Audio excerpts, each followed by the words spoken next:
Здравейте! Днеска ще ви покажа, ето е древосък. Това е... Какво е това? Това е китайско струкче. Те нямат марка, нямат нищо. Просто китайски струкчета. Като цяло, аз го взех евентуално да си го направя за цифрова машинка. Нали, не че ще произвеждам много големи количества, просто за разни единични бройки, които са с по-сложни форми и някакви такива ситуации. И не планирах въобще да ви го показвам все още.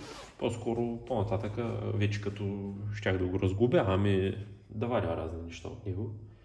Нали, купил съм си го, сложил съм го тук, ползвам го за разни довършителни операции, ама преди да почна да го ползвам, мина бая време, един ден само нали, сложил съм го и стои тук и викам, чакай, ще взема, да го пусна, да пусне една стружка, да видя работи ли, какво се случва. И нали, като цяло очаквани неща. Престъргвам малко от това желязо, да, виждам, няма истинска стабилност. Кой знае какво, нали, напълно очаквам. И пускам една по-дълга част от детайла и викам, ще го издърпам и ще го обърна и ще пусна от другата страна. И нали, пуснах си тая, обърна го и пристърга го и гледам. Нали, личи си визуално, се личи. Обаче не мога да напипам никакъв ръб. Няма. Обикновено напипва съм малко ръб, няма как. Колкото и да е нов, едни 500 бих казал, че имат. И защото и преди съм работил на такъв древосък, пак чисто нов. И знам, че те са 500, не 500, даже цяла и десета е. Плюс-минус 500 е. Биенето е на десета, което е, нали, не е страхотно, но не е и чак толкова зле. Може и доста по-зле да е. Викам, този може да е малко по-точен. И честно казвам, не му обърнах повече внимание, просто фърлих желязото тук и го оставих да стои. Един ден мина един приятел, той се занимава с такива неща и той ми казва, вика, който и нещо е? Викам, струкче, къде? Новата ми придобивка, която евентуално ще преправям. Той вика, той е много малък е. Викам, малък е, такъв е. Нали, прикараме се общи приказки и му показвам този желязо, той вика, викато това, то вика, обикновено вика 200 са, 200 вика се зачекват с ноката, бе. Той няма, той вика е много точно. Викам, Викам, нали, сигурен ли си? Вика, да, бе. Вика, мерил ли си го с индикатор? Викам, нищо не съм мерил. Вика, може ли да го измеря? Викам, мерил не съм ти майка, не съм ти татко. Мери, какво ме питаш? И той взе намери тук едно калибровано и какво да видим? От първото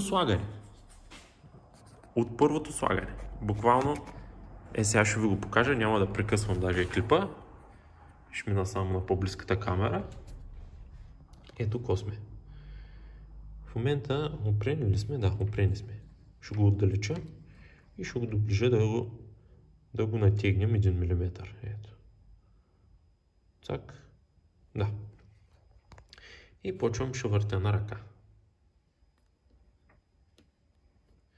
В един момент обра си някакъв луфт, който има най-вероятно в лагерите или нещо. И той нещо заспа. Викам му, ти опрял ли си го и той нещо? Нали знаеш, че трябва да се натегнем този часовник малко?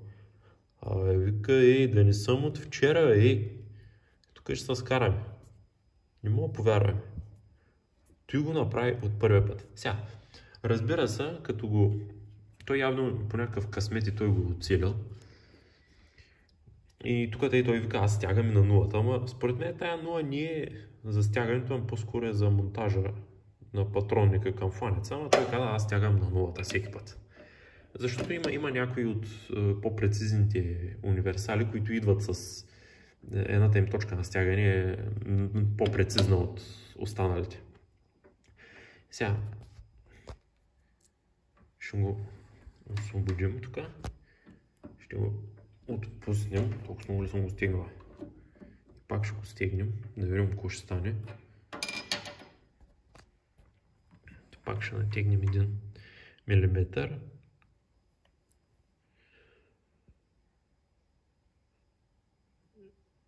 Що го подминах, не знам. Чай, ще се върнем. Натягаме. Така, пак на нулата.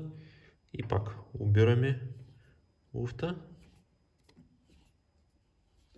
Ето. Добре, имаме може би някакви... Нещо. Не, обира... В един момент обира луфта и изчезва. Да, което ме навежда на мисълта, че универсал е по-прецизен от лагерите, които са вътре в самия струк. И той направо ме шокира, всъщност. Ние въобще не бяхме подготвени за такъв резултат. Нали, викам, най-вероятно ще... Нали, няколко... поне 2-300 ще покажа. Няма как да е под това. Направо препадна. Буквално не знаем какво става. Той беше много шокиран. Както се подиграваше на малкия струк, викава, аз ще си купя и аз един такъв. Нали, честно казвам, аз не мисля, че всичките ще са така. Според мен това е или нещо, някаква случайност, по някаква случайност той патронник се е получил, той универсал се е получил по-точен, или като са произвеждали тая серия, са били свършили обикновените универсали. Това е моята хипотеза.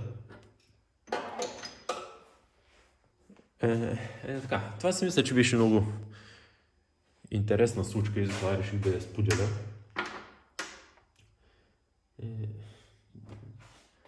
Това е. Някой, ако има някакви въпроси или иска да види нещо по-подробно по този струк, или даже и не само по струга, може и по някоя от другите машини. Тази знам, че не съм ви я показвал. Тази може по-подробно да ви я покажа, особено и впечатленията ми след няколко години работа с нея. Знам, че тая фреза преработена, както е сега, не съм ви я показвал. Струга мисля, че съм го показвал няколко пъти. Големия. Лентоотдрезната. Пресата, мисля, че я показвах скоро. То други няма.